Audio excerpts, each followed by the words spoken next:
Hello guys, good afternoon. It's 4 o'clock na ng hapon. And today is Sunday. Bumaba ako ng bahay. Papakita ko guys sa inyo yung ladies market na sinasabi dito sa Cubao. So papasok ako dito sa mall na kaharap lang ng building namin. May iba-ibang mga style ng mga damit.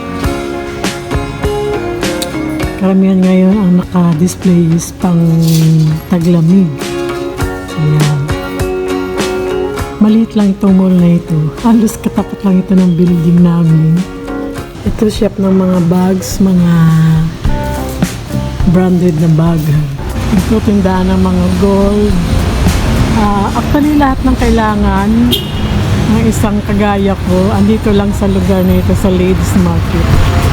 Ayan, dito naman sa banda dito ay tindahan ng gold. Ayan. Philippine, bro? Yeah, Philippine. Welcome, I love you. Pilipini. I love you, Philippine. Pinapayagan ako ng mga Saudi, brother? Saudi? Yes. Buti nila pumayag silang mag-ano. Naku, nakakatakot naman itong gold na ito kapag ito ang suot mo.